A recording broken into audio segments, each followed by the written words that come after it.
Olá então, pessoal, muito boa noite a todos.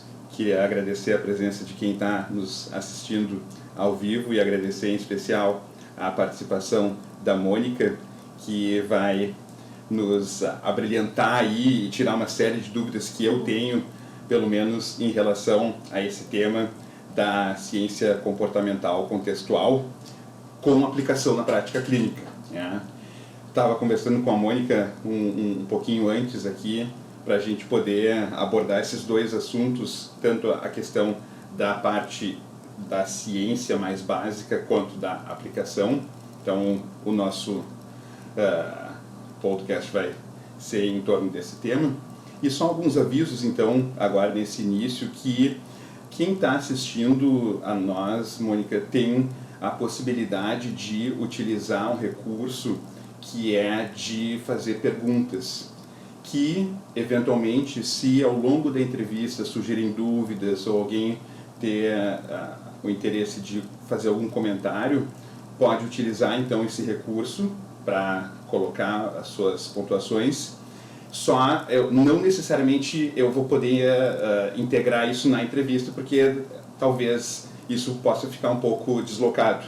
Então, por favor, não levem para o pessoal se por acaso alguém fizer alguma colocação que não for integrada na entrevista. Bom, mas então, Mônica, queria te agradecer bastante por ter aceito a participação aqui nessa edição desse programa chamado Terapia Cognitiva Podcast. E também quero agradecer.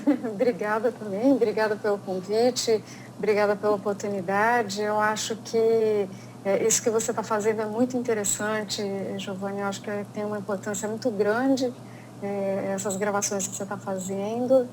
Então, eu queria agradecer não só em meu nome, mas em nome da comunidade também, né? Que isso é importante para todo mundo. Uhum.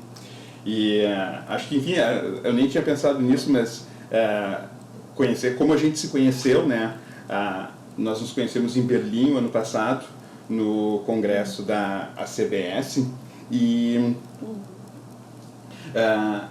a partir disso a gente teve um contato. A gente nem tem um vínculo próximo, mas enfim, sempre achei o trabalho da Mônica muito interessante e uma identificação, assim, sabe, quando tu olha uma pessoa assim, pô, gostei dessa pessoa, e daí, então quis fazer esse convite. Então, sem mais delongas, né, vamos iniciar, e para a gente poder começar do início, lembrando que na nossa audiência a gente vai ter pessoas com diferentes níveis de formação, diferentes níveis de conhecimento, de modo que é interessante a gente começar com algo introdutório, mais básico, que é o que é a ciência comportamental contextual, Mônica? Legal. Muito bem. A ciência comportamental contextual, ela é uma maneira de construir conhecimentos baseada numa filosofia específica, né? Ela é uma maneira de abordar o comportamento, né? Não é a única, né? Mas, digamos assim, é uma das formas de se abordar o comportamento humano, né?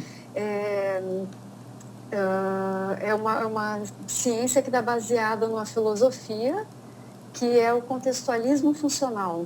O contextualismo funcional é a filosofia que está assim, como base para o desenvolvimento dessa ciência, né, serve como base para isso. E essa ciência ela vai dar origem a alguns desdobramentos, né? Ela vai dar origem à teoria das molduras relacionais, ela vai dar origem à terapia de aceitação e compromisso, à terapia analítica funcional, né? Então, ela é uma abordagem do comportamento, é uma forma de abordar o comportamento baseada nessa filosofia que é o contextualismo funcional. Então, ela não é uma filosofia. Não, eu acho que está bastante claro. A ciência comportamental contextual não é a filosofia. Ela é baseada numa filosofia cujo nome é contextualismo funcional. Contextualismo funcional. Tá? Eu acho que seria interessante para a gente poder entender o que é essa abordagem, entender um pouco da filosofia essa, né, do contextualismo funcional. O que é essa filosofia, o que ela propõe, Mônica? Legal. Bom, a gente vai assim, dar uma passeada de vez em quando aí por Skinner, né? Tem uma coisa até interessante, Giovanni, porque assim, Aqui muito não... comum as pessoas... Pode falar. Aqui é permitido. Aqui é permitido tudo, tá? Ai de quem fale mal de alguém genial como Skinner. Que bom, que bom. É muito interessante porque eu encontro muitas pessoas, né, que dizem assim, eu acho a terapia de aceitação sem compromisso, a ACT, o máximo, mas eu odeio Skinner, né? Então eu digo assim, bom, então peraí, então ou você não entendeu bem a ACT ou você não entendeu bem Skinner, né? Alguma coisa aí não está funcionando, né? Por quê? Porque na verdade, assim, todo behaviorista radical, quando começa a se aproximar das terapias contextuais, vai dizer assim, mas isso daí, Skinner já tinha dito, isso daí eu conheço, como assim, né? De fato, né, assim, o contextualismo funcional, na verdade, é um nome diferente para algumas coisas que já existiam. Né? E por que veio esse nome diferente? Na verdade, assim, a gente poderia comparar a ciência comportamental contextual com a análise do comportamento. Ela é uma abordagem analítico-comportamental, né? Poderia ser chamada assim, mas o que se percebeu? Existe um preconceito gigantesco contra o behaviorismo radical de Skinner. Na maior parte das vezes porque as pessoas não conhecem, porque as pessoas não leram Skinner. E elas têm uma série de desconhecimentos a respeito. Então, assim, na verdade, optou-se por escolher, né, uma nomenclatura diferente e tudo mais, para não se carregar esse ônus, né, desses preconceitos. Né? Mas, na verdade, algumas das coisas aí são os pressupostos básicos da análise do comportamento e a metodologia da análise do comportamento são compartilhadas pela ciência comportamental contextual. Né? Então, assim, tem algumas coisas que vão ser diferentes, depois a gente pode falar sobre isso, né? Mas, então, assim, entendendo, contextualismo funcional, o que seria isso, né? Basicamente, assim, é a ideia de entender o comportamento sempre dentro do contexto em que ele ocorre. Dentro dessa perspectiva, o comportamento não pode ser entendido fora do contexto em que ele está ocorrendo. Aliás, não existe comportamento sem contexto. Né? Eu só me comporto em relação a alguma coisa. Né? Então, o comportamento ele não pode ser uma unidade isolada a ser analisada. Ele tem que ser entendido dentro do contexto. Né? E com o contexto aí, a gente pode entender várias coisas. Né? Desde do contexto cultural, social, a história pessoal, as condições atuais de vida da pessoa, as condições passadas, a história evolutiva, enfim. Né? A fisiologia é uma forma de contexto também? A fisiologia também é uma forma de contexto. Né? Isso é uma coisa interessante até, porque tem gente que acha que o behaviorismo desconsidera a biologia, mas não, né? Isso também faz parte do contexto que influencia o comportamento. Né? Basicamente, assim, a fórmula seria aquele ABC, né? No inglês isso dá certo, em português não dá, né? Porque o A seria o comportamento entendido como o A do antecedente, né? O B do behavior, né, o comportamento, e o C das consequências. Então, o comportamento sempre entendido dentro dessa dinâmica. Né? Assim, isso então entendendo ele no contexto. Agora, tem outras abordagens que também consideram o contexto, mas aí é um contextualismo mais específico, que é entender dentro desse contexto como é que funciona esse comportamento, né? Qual que é a função dele, o que ele produz no ambiente, né? De que maneira que ele altera o contexto e é alterado pelo contexto. Né? Então, assim, não sei se... porque isso seria uma forma, porque eu acho que, pelo menos para mim, não ficou muito claro, porque quando eu leio ciência comportamental contextual, a primeira ideia que me vem é, mas o Skinner, ele da década de 30, ele colocava que eu vou estudar o comportamento em função de como que ele interage com o ambiente, o contexto. Então, acho que valeria a pena comentar um pouco assim comparando a filosofia que o behaviorismo radical é a filosofia da ciência por detrás da análise do comportamento. Correto? Então, comparando o behaviorismo radical com o contextualismo funcional. Em que eles diferem? Se diferem? Olha, na realidade, esse assunto assim, é complicado, é delicado. Tá. Porque, na realidade, assim, a gente pode dizer assim, que tem uma...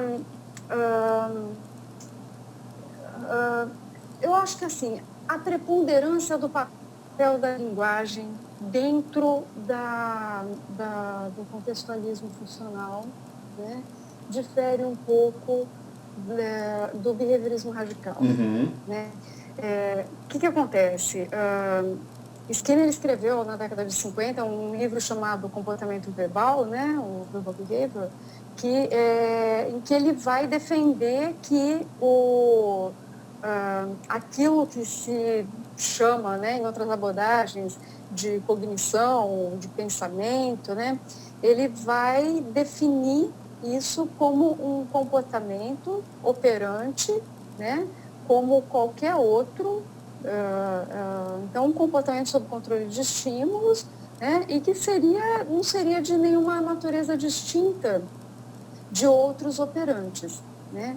Então, ele vai... É até interessante, porque Skinner sempre foi muito de partir da experimentação para depois desenvolver a teoria, né? Essa sempre foi a base do trabalho de Skinner, né? A teoria se constrói em cima da experimentação, né? Mas no caso do Verbal Behavior, ele parte para uma teorização, né, extrapolando dados obtidos com outros operantes, né, para a questão da linguagem. Então, ele vai estudar assim. Dentro do contextualismo funcional, na realidade, o que se chama de linguagem, né, é entendido como um operante muito específico. Né? Ele não é um operante qualquer, né? Ele é um operante que é chamado de responder relacional arbitrariamente aplicável. Né? Cheguei a tontear agora com essa. O nome é feio, né? Então, assim... Não é à toa que falar em valores, em aceitação, é mais interessante do que falar embora seja, né, enfim, uma derivação direta desse conceito, né, pelo que eu entendo. Mas, desculpa te interromper. Porque aqui, então, porque como a gente não tem uma audiência que está com o propósito de entender detalhes da terminologia técnica, acho que o que tu comentou a importância atribuída à linguagem, e vamos chamar de linguagem para fins de simplificação, no contextualismo funcional é muito mais central do que era no behaviorismo radical. Né? E tu comentou também de uma tal de teoria do quadro relacional, né? Teoria das molduras. Das molduras, isso tem a ver com a linguagem que tu estava falando? Sim, exatamente. Então, veja bem, por que eu mencionei essa questão do responder relacional arbitrariamente aplicado, né? Porque, na realidade, e isso é uma coisa que vem da análise do comportamento, né? A linguagem dentro da teoria das molduras relacionais, ela é entendida como um comportamento, como uma maneira de responder a eventos. Né? Então, assim, basicamente, a linguagem dentro da teoria das molduras relacionais, ela é essa habilidade humana, né, de construir e responder a símbolos, né, de construir símbolos e de responder a símbolos. Né? Então, assim, não que outros animais não possam vir a desenvolver isso, né? Porque, assim, parte-se também de uma base aí evolucionista, né? Então, não estamos defendendo com isso que o homem seja diferente dos animais em termos, quer dizer, na verdade, assim, que ele não pertence a essa história evolutiva, sim, ele pertence, mas a gente tem um modo de responder, assim, específico, né? E que a nossa bênção e nossa maldição, é o que se costuma dizer dentro da ACT, né? Porque por que isso? Isso está na base, dentro dessa teoria, do sofrimento humano. É justamente esse modo de responder, fazendo relações arbitrárias, né, é que estaria na base do sofrimento humano.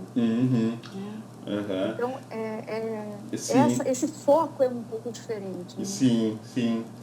Eu acho que valeria a pena a gente poder aprofundar um pouquinho no que são essas relações arbitrárias. Né? Existem relações que não são arbitrárias, né?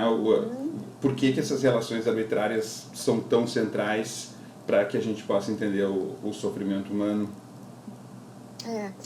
Acho que um exemplo bem típico, assim, né?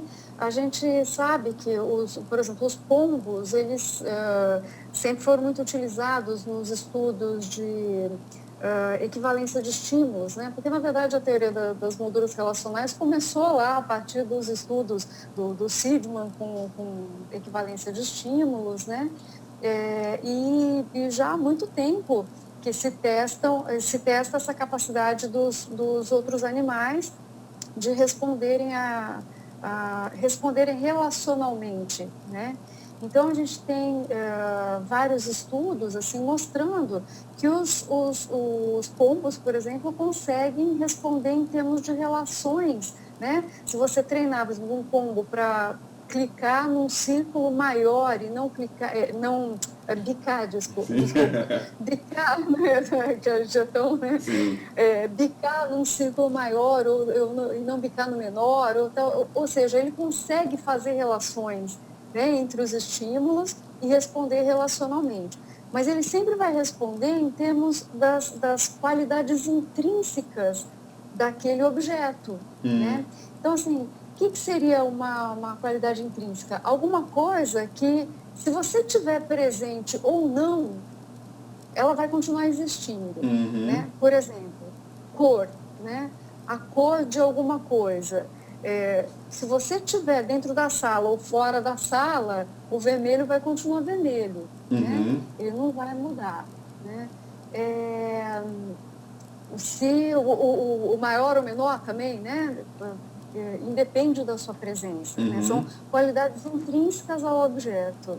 Né? Relações arbitrárias são relações que não dependem da interação. Sim, que essa questão de relações, características intrínsecas do objeto seria sinônimo de características que a gente percebe pelos órgãos sensoriais, algo que eu consigo, enfim, observar diretamente.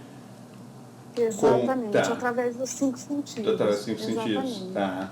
Exatamente. Okay. Então, quer dizer, por exemplo, você pode treinar um pombo, né, para bicar num círculo pequeno e não clicar e não, oh meu Deus, e não clicar no grande, né? Cismei com clicar, né? Você vê como é que é a história de reforço, né? Mas, por exemplo, você pega uma criança ainda pré-verbal, se você entregar para ela uma moeda... Desculpa, criança pré-verbal, o que é uma criança pré-verbal? Uma criança que ainda não tiver desenvolvido linguagem, tá, né? Não tiver aprendido, né? E você oferecer para ela uma moedinha, né, de 10 centavos, uma moedinha de 5 centavos, provavelmente ela vai preferir a de 5, né? Porque é maior. Né? Então a relação que ela faz, né, a princípio é de que aquela provavelmente é melhor, né? Porque ela é grande, a outra é pequena. Sim, sim.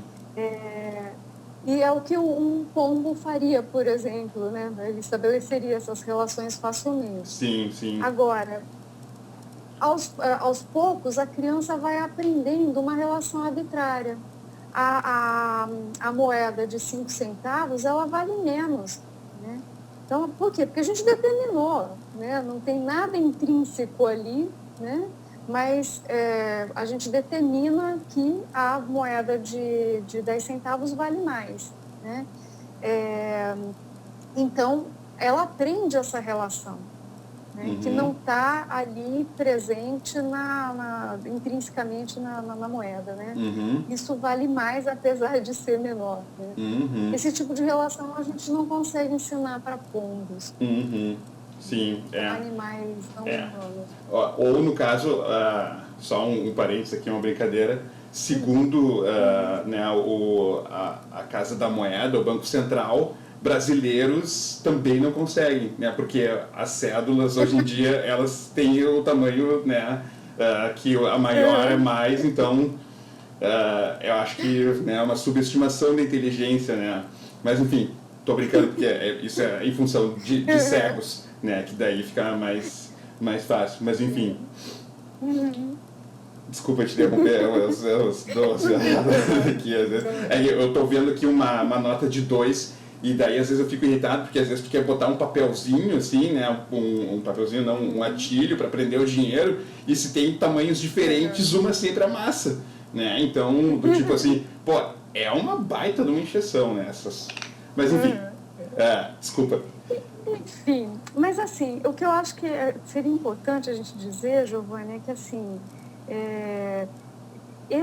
essa forma de olhar, porque assim, na realidade, a gente está muito acostumado com algumas abordagens, que são abordagens mais voltadas para uma visão mais essencialista, né? Porque assim, eu acho que a grande sacada do Skinner, né, foi assim, perceber que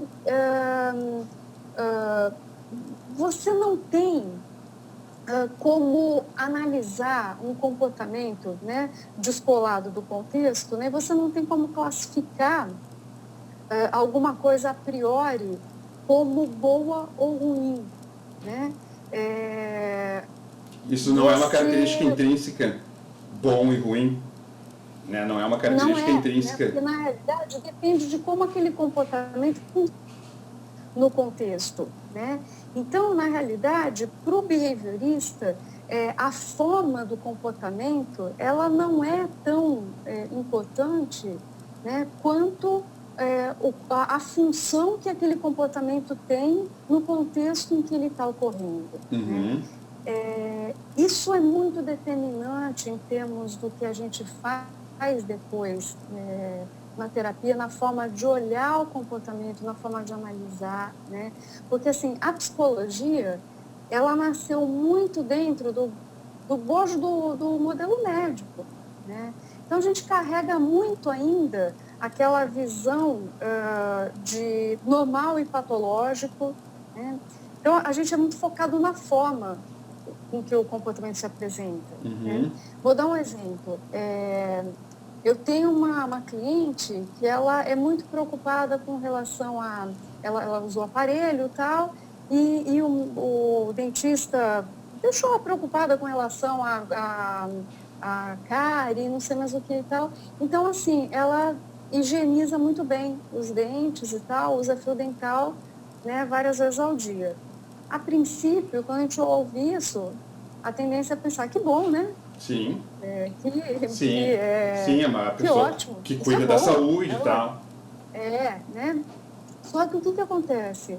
Ela começou a usar com tanta frequência isso, né, que ela começou a ter problemas de recessão de gengiva e tal, né? E ela precisou fazer um tratamento que foi muito difícil para ela. Ela ficou numa condição de prevenção de respostas mesmo, né? Porque ela foi obrigada a limitar o uso do fio dental só uma vez ao dia, porque ela estava prejudicando a dentição dela. Né? Então, quer dizer, depende de como... Mas só para eu entender, para ver se eu entendi o exemplo, então, nesse caso, a forma do comportamento de escovar os dentes e passar o fio dental sempre foi a mesma, mas a função mudou. A função, passar o fio dental podia ser para limpar os dentes e ela passou a adquirir uma outra função? Talvez eu tenha levado a entender isso, né? Na verdade, não era essa relação que eu estava fazendo, assim, mas assim, a gente pode pensar assim, que deixa eu tentar ir aí pro lado que você falou, né? Porque o raciocínio que eu estava fazendo era outro.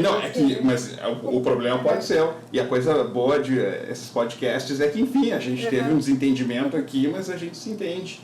É que... Não, claro. É que tu falou função versus forma, né? Não ficou muito claro o que foi a função nesse exemplo e o que foi a forma. A gente poderia pensar assim, que eu simplesmente focar na topografia de um comportamento, na forma de um comportamento, dizer assim, então eu posso chegar à conclusão de que esse comportamento é intrinsecamente bom. Ah, sim, né? Tá. Né? Agora, depende de como ele está funcionando, né? Das consequências que ele está produzindo, depende, né?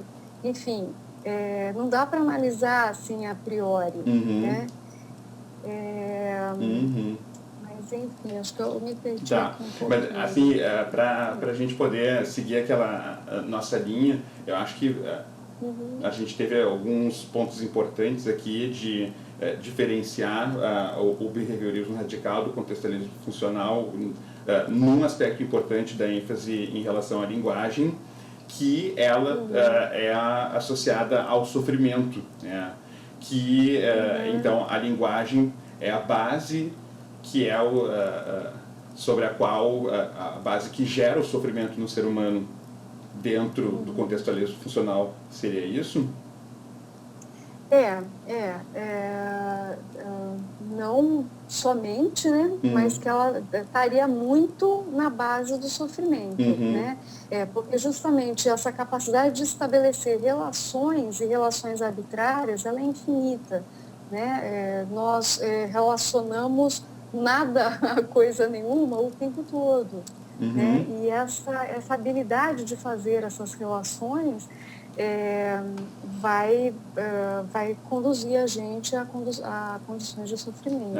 Podia explicar um pouquinho melhor como que isso acontece? Porque, por exemplo, se eu aprendo que arbitrariamente uma moeda que tem um 5 vale menos que uma que tem o número 1 e o 0, isso não me parece nocivo, né? Isso é importante para a sobrevivência. Quando que começa essas relações arbitrárias trazerem o sofrimento para o ser humano? Por exemplo, Giovanni, quando nós aprendemos que é que assim é difícil de eu não entrar assim algumas coisas aí da teoria, né? Geralmente as relações que a gente estabelece são bidirecionais, né? Então, se eu aprendo alguma coisa numa direção, eu automaticamente aprendo na outra. Então, por exemplo, se eu aprender que A é maior que B né, é menor que A. Eu não preciso aprender a relação contrária, ela já é derivada, né? Isso é uma habilidade humana de derivar essas relações, né? Então, se, por exemplo, numa determinada situação eu sinto medo, né? O medo, ele acaba estabelecendo uma relação de coordenação com situações perigosas, né? E aí eu começo a tentar me livrar, não apenas das situações perigosas, mas eu começo a tentar me livrar do medo, eu começo a não querer mais sentir medo. Então, emoções começam a ser associadas a eventos, né? Eventos que, de alguma forma, estiveram, enfim, nos quais eu experimentei aquelas emoções, né? Só que aí eu vou passar a evitar não somente aqueles eventos, mas eu vou começar a entender que as emoções em si são perigosas e por isso eu preciso controlar essas emoções. Né? Só que a questão é que o que a gente acaba percebendo é que quanto menos você tenta ter uma emoção, mais você tem. Então isso acaba criando uma armadilha, porque daí você vai tentar controlar a emoção e vai acabar evocando mais daquela emoção. Né? Então, não sei se fica claro. Isso está muito claro e eu só não consegui identificar nessa situação a linguagem, aonde que ela está, de que maneira que ela está, porque tu citou o ambiente. Exatamente. É que assim, na realidade, o que a gente entende por linguagem no senso comum, né, é a linguagem em termos de, por exemplo, a língua portuguesa, né? Linguagem para dentro das molduras relacionais é esse modo de responder a eventos. É um modo de responder fazendo relações arbitrárias. Né? Então, a gente até é interessante porque, assim, a gente até procura evitar substantivos, porque assim, quando a gente fala em linguagem, parece que é uma coisa, né? A gente fala a aquisição da linguagem. Parece que você vai lá no supermercado, você compra uma linguagem, né? Adquirir uma linguagem. Opa, né? Eu vou levar para casa agora, né? Como se fosse uma coisa. Né? Essa ideia de adquirir coisas, né? E dentro de uma perspectiva analítico-comportamental, né? Seria até mais adequado a gente usar um verbo, né? O linguajar, né? Porque é um comportamento, é um modo de responder. Né? Então, onde que entra a linguagem aí? Quando eu começo a fazer relações entre eventos e relações arbitrárias. Então, esse modo de responder aos eventos estabelecendo essas relações. Então, a tentativa de evitar o medo seria, então, algo que assim, causado pela linguagem. É a linguagem que estabelece essa relação de que eu... Porque se você... Não sei se você já viu, tem aquele livro lá que as zebras não... Como é? As zebras não porque têm... as zebras não têm úlceras. Não tem úlceras, né? Sim. Né? Porque, de repente, ela pode estar sendo submetida a uma situação de estresse, né? E passou, né? Ela não deriva relações ali e não vai ficar depois, né, pensando a respeito daquele evento, do que poderia ter acontecido. Né? O ser humano não. Ele vai derivar uma série de relações, né, que vão servir como parâmetro para situações posteriores em que ele vai viver. Né? Então, isso de uma certa forma... Vai afetar, por exemplo, essa questão da tentativa de controle das emoções, que acaba trazendo mais sofrimento. Né? Ótimo. Eu acho que agora, né, a gente pincelou alguns pontos importantes e como a proposta é a gente falar da aplicação disso, né, tu podia nos dar exemplos de como que esses conceitos que nós discutimos são associados à prática clínica, porque a gente já viu aqui alguns conceitos, vimos a maneira como eles estão associados ao sofrimento, e aí, né, o que eu faço com isso? Né? E eu queria, se, né, tu julgar, se a gente colocar alguma colocação antes disso, não tem problema, posso estar sendo seco demais, de repente, porque... Não, acho legal, assim. Na verdade, assim, é que eu penso assim, é muito difícil, assim, num espaço tão curto como esse, né? Na verdade, assim, fica muito... Os conceitos estão muito jogados, assim, né? Não é bem isso, né? Mas o que eu poderia dizer é que, assim, a ACT, na verdade, né? Hoje em dia eu trabalho com terapia de aceitação e compromisso, eu trabalho com terapia analítica funcional, né? São duas abordagens que se completam para mim, as duas estão ali dentro desse guarda-chuva das ciências comportamentais contextuais, né? Aplicadas à clínica, né? Tenho como referência a teoria das molduras relacionais, né? Como teoria mesmo para embasar minha prática, né? Mas assim, eu diria assim que essas abordagens, assim, elas são uma forma de olhar, né? Uma maneira de interpretar o fenômeno à sua frente, né? Tem muita gente que acredita, assim, por exemplo, a ACT, ela apareceu e ela fez muito sucesso, assim, hoje em dia o mindfulness está muito em alta, né? Então as pessoas pensam muito na coisa da técnica e tal. Eu vejo quando eu dou workshop, por exemplo, as pessoas querem muito aprender técnicas, né? Elas querem saber como aplicar e tal, né? Na realidade, o olhar do analista do comportamento é um olhar do comportamento dentro do contexto, né? Então, assim, quando eu dava aula de terapia comportamental, eu sempre dizia uma coisa para os meus alunos, que eu continuo pensando hoje em dia enquanto terapeuta de ACT e terapeuta de FAP, né? Eu dizia assim, olha, a técnica comportamental por excelência é a análise funcional, né?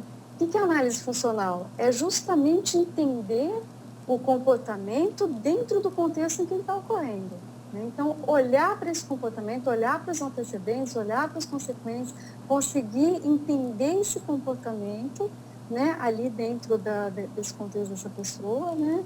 E aí sim poder aplicar, né? Aí, assim, existem algumas coisas que eu vejo diferente nas terapias contextuais, né? Que é, por exemplo, essa questão então, do papel do sofrimento. Então, a gente tem uma série de questões que a gente vai trabalhar mostrando para o cliente o quanto as relações que ele faz, né, entre eventos são arbitrárias, né? E, portanto, a linguagem não deve ser levada tão a sério, né? Aí é que entra também essa questão do pragmatismo, do funcionalismo que está muito presente nessas abordagens, né? Então, assim, os pensamentos vão continuar surgindo, né? Eu não vou determinar, por exemplo, se alguém se enquadra dentro de um quadro normal ou patológico em função da quantidade de pensamentos disfuncionais que ele tem, né? E nem vou tentar mudar a forma desses pensamentos, né? Porque, para mim, o importante é como que isso está funcionando dentro do contexto dele e alterar as relações para que isso possa não limitar a vida dessa pessoa, mas, pelo contrário, ajudá-la a ir na direção da vida que ela quer ter, das coisas que importam para ela. Né? Então, assim, uma das coisas que a gente trabalha muito fortemente, e nisso as terapias comportamentais contextuais, elas vão diferir um pouquinho da terapia cognitiva, né? Porque a terapia cognitiva, ela é mais focada na forma, né? No conteúdo verbal, né? Então, elas vão tentar mudar esse conteúdo verbal. Dentro das terapias contextuais, comportamentais contextuais, você vai alterar a relação com esse pensamento, né? Você vai alterar a maneira como então, baseado em tudo que a gente sabe sobre como que a linguagem se constrói, a gente vai trabalhando através de exercícios, de metáforas, de várias coisas, para que o cliente aprenda a não levar tão a sério essas relações arbitrárias, né? E usar esse responder relacional a seu favor, né? Tá. Basicamente assim. E assim, uma tarefa difícil que a gente tem, né, de falar sobre contexto, de conceitos complexos e bastante amplos num espaço reduzido, ainda mais com um entrevistador que fica interrompendo, fica mais difícil ainda. Agora está me ocorrendo vários pensamentos que eu tinha que abandonar, essa ideia maluca que eu tive, que eu estou só me expondo, estou deixando os outros constrangidos, mas eu não vou deixar, né, essas ideias interromperem aqui o nosso propósito. E eu acho que foi muito interessante quando tu falou que um objetivo é levar a linguagem menos a sério, não dar bola, né? Não dar bola, mas mudar a relação que se tem com isso. E a aceitação, onde é que entra isso? O que é a aceitação? Porque é um termo que é difícil de... Como é que uma coisa tão nobre como aceitação vai ter a ver com aquele Skinner que mexe com os ratos e tal, né? Podíamos mostrar um pouco como que a aceitação é entendida do ponto de vista desses conceitos de ciência básica comportamental? Eu estou aqui com vontade de defender o Skinner, mas eu vou pular esse pedaço. Assim, assim, que fique bem claro que eu estou brincando aqui, porque... Eu sei. Mas é engraçado essa visão, né? Porque, assim, no centenário de Skinner, eu tive a oportunidade de conhecer a filha mais velha dele, né? Que é behaviorista, né? E, assim, nossa, como tem história mal contada, né? A respeito de Skinner, né? E ela descreve ele como um pai muito amoroso, né? E, assim, é muito interessante isso, né?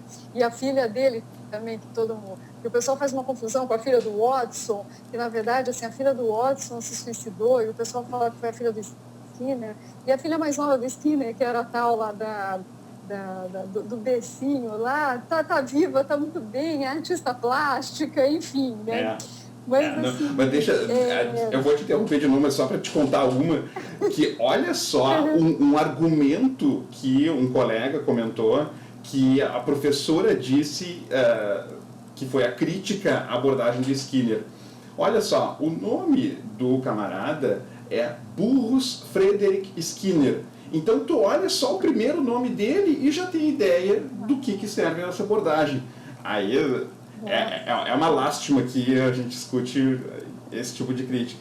Mas enfim, como é que então os conceitos científicos com base em experimentação e, né, com base na análise do comportamento se relacionam com a aceitação? Então, Giovanni, na verdade, o que acontece é que, assim, existe assim, dentro da própria ciência comportamental contextual, né, existe o pessoal da teoria das molduras relacionais que prefere não usar esses termos, por exemplo, né? A aceitação é o que eles chamam de um termo médio, né, que, assim, até hoje não tem muito como você operacionalizar um estudo científico de um termo como esse, né? Então, assim, existe uma discussão muito grande, que é aquela coisa que também ocorre em outras abordagens, discussão entre quem trabalha com ciência básica, quem trabalha com clínica, né? A gente, dentro da clínica, precisa de alguns desses termos, né? Eu não vou chegar, por exemplo, a falar do responder relacional arbitrariamente aplicável, derivado com o meu cliente. A pessoa sai na hora da sala. Já sai correndo dali, né? Então, assim, a questão da aceitação, ela está baseada nos achados de experimentos de que a tentativa de controlar, né, as emoções acaba gerando mais problema, né, do que solução, né? Então, por exemplo, no caso da ansiedade, quanto mais você tenta controlar a ansiedade, mais ansioso você fica, né? Então, tem a questão aí, um pressuposto dentro dessas terapias de que o problema não é a emoção, mas a tentativa de controle. O problema é o controle, né? Então, a gente trabalha muito em termos de tentar diminuir essa tentativa de controlar o incontrolável, né? Que geralmente está ligado às reações autonômicas aí, né? Então, mesmo dentro da clínica, o termo aceitação ele é um termo complicado, porque a aceitação muitas vezes pode dar uma ideia de resignação, né? Que é uma coisa completamente sem vitalidade, né? Que não tem nada a ver com a ideia de aceitação dentro do que a gente usa na terapia de aceitação e compromisso. Né? A ideia é muito mais uma ideia de abertura, né? Para o que está ali presente, descontadas as contribuições da linguagem, entendeu? Porque, assim, é perceber o que realmente está acontecendo, né? Pelo que é e não pelo que está sendo trazido como uma relação arbitrária, né? Como o que sua mente está interpretando em função da sua história de aprendizagem, em função de relações que foram estabelecidas ao longo da sua vida, né?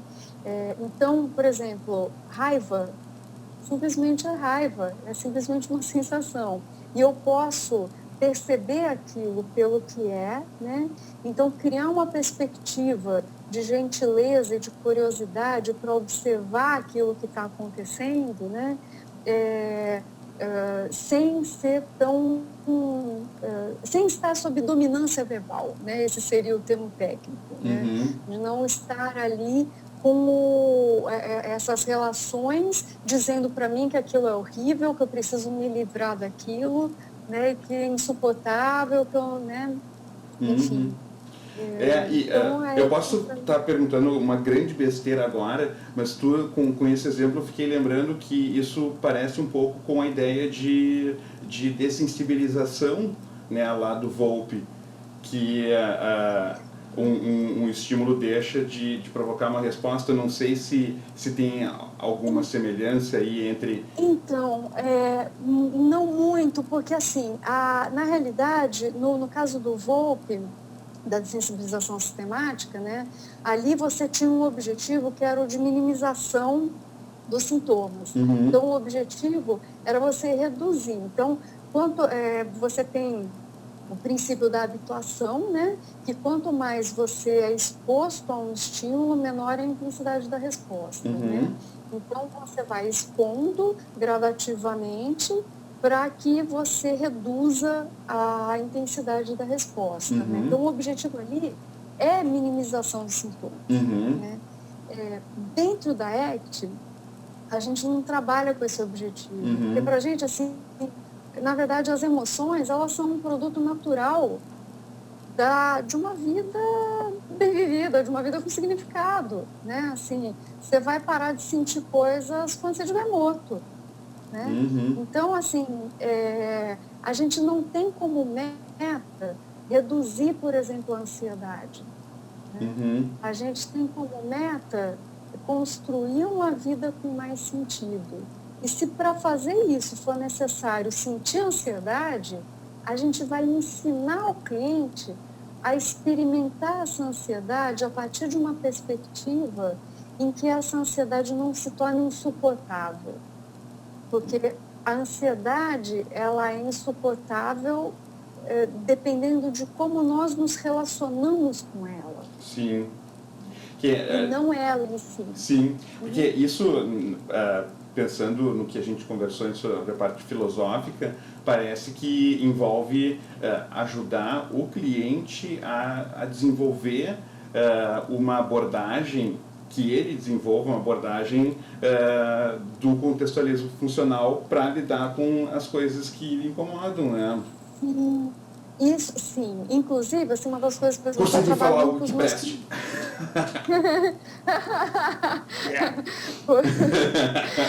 Tô brincando. Perfeito.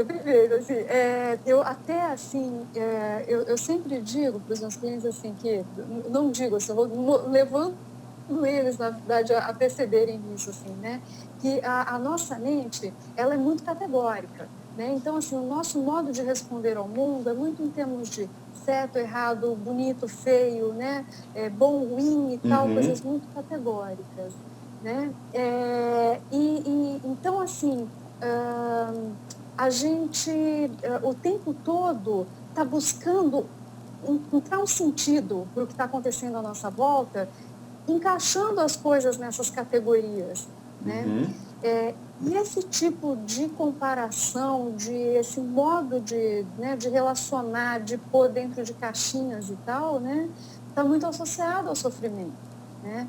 Então, a gente vai tentar desenvolver, quando você pega, por exemplo, a teoria das molduras relacionais aplicada à clínica, eles falam muito isso, que assim, é você tentar desenvolver no seu cliente, que assim, ele está sempre buscando uma coerência essencial, né? Então, assim, ele vai tentar achar uma lógica. E a mente dele vai ficar buscando essas relações, estabelecendo uma lógica, Mesmo que ela não né, exista essencial. intrinsecamente. Exatamente. Mesmo que intrinsecamente, mesmo que seja uma lógica arbitrária.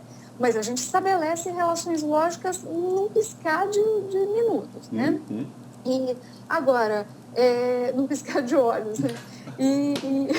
Num piscar de minutos é ótimo. Então, o que a gente vai tentar fazer? A gente vai tentar desenvolver nesse cliente uma coerência funcional, né? A gente vai tentar ensinar ele, em vez de assim, ok, sua mente está dizendo assim, isso, aquilo que é desse jeito, pronto, acabou, o certo é isso. Tá, mas de que maneira que isso funciona na tua vida, né? Quando você segue esse pensamento, você vai na direção das coisas que importam para você ou você se afasta delas, né? Então, quer dizer, é muito naquela linha do é melhor ser feliz do que ter razão, entendeu? Porque a mente, ela prefere ter razão do que ser feliz. Uhum. Essa é a realidade, Uhum. né? Nós somos treinados para ter razão. E ter razão é muito reforçador para o ser humano, né? Estar certo, responder a relações com uma coerência essencial, né? A coerência é a base da linguagem, né? A linguagem está baseada na coerência. Então, quanto mais se demonstrar coerência, mais você é reforçado socialmente. Ironicamente, então, a coerência também é algo que contribui para uma patologia, para um sofrimento. Ótimo. Para o sofrimento. Bom. Exato. Bom.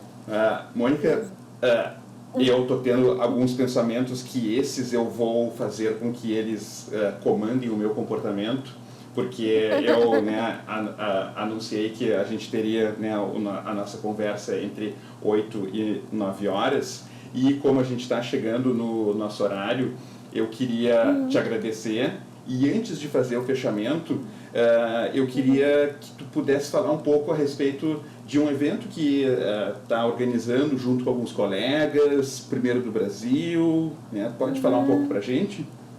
Verdade, sim, com certeza, Giovanni. A gente está organizando aqui no Rio o primeiro encontro brasileiro de terapia de aceitação e compromisso. É um evento histórico mesmo para a gente, né? É o primeiro que vai acontecer, vai ser aqui no Rio de Janeiro, nos dias 28 e 29 de maio. Né? A gente tem um convidado muito especial, que é o Michael Corrig, que é você tem o livro aí? Pois é, eu estava olhando justamente se eu estava com ele aqui, mas eu acho que eu levei para casa. Não... Bom, deixa eu ver se ele não está ali. Não, eu levei para casa, mas eu coloco no site para o pessoal saber qual que é. Legal. Ele é o presidente da Association for Contextual Behavioral Science, né, a ICBS, né, que você comentou, que a gente se conheceu no congresso da associação, né. Ele vai fazer um workshop sobre a ACT aplicada aos transtornos de ansiedade, que vai ser uma coisa muito legal. E no outro dia a gente tem palestrantes brasileiros. Então, a gente tem a Roberta Kovac, do Núcleo Paradigma de São Paulo, que vai falar sobre a teoria das molduras relacionais aplicada à clínica. o Paulo Gomes, da Universidade Federal do Rio Grande, né, aí do Sul, que vai falar sobre... Do Rio Grande... Não, do Rio Grande do Sul não é a URGS, Sim, sim, mas aí também do Rio Grande do Sul, como você é gaúcho também. Aliás, ele não é gaúcho, né, mas mora aí no Sul. E o Luc Vandenberg, da PUC de Goiás, né? E eu e o Vitor Friari, que somos organizadores também do evento, também vamos ser palestrantes do evento, né? Então, acho que vai ser uma oportunidade muito legal, Giovanni, porque vai ser uma possibilidade de encontrar as pessoas, né, que se interessam pela área, conhecer pessoas. Vai ser num lugar super bacana, a gente conseguiu um espaço muito bacana para fazer o evento, a gente está muito animado, então realmente queria convidar todo mundo. É uma pena que, né, eu não vai poder estar presente, mas, né, sempre divulgo no que eu puder. E aí eu vou deixar o link quando eu fizer o upload dessa nossa conversa para o YouTube, e também quem acessar o portal que, né, eu tenho desenvolvido, o TCC para Todos, também vai ter um link ali para que quem queira saber como se inscrever, é só ver, clicar e daí já vai cair na página do evento. Certo? Então legal, está. maravilha. Mônica, foi um grande prazer conversar contigo. E espero que todos tenham apreciado, e vamos manter essa sistemática aqui no Terapia Cognitiva Podcast, que tu já largou uma que eu vou querer fazer um podcast inteiro sobre que papo é esse de não se importa com a questão da forma, da nosografia, e fala em transtornos de ansiedade, que é a categoria do DSM, né? Acho que isso merece um programa inteiro a esse respeito, né? Que acho que é algo interessante para a gente discutir a questão de o papel da né, psicopatologia descritiva em arte. Mas enfim, não vou mais me devanear aqui. Então, boa noite a todos, foi um grande prazer. Espero que tenham aproveitado essa noite como eu, pelo menos, aproveitei. Certo? Então tá. Obrigada. Boa noite a todos. Então tá, boa noite. Tchau, tchau.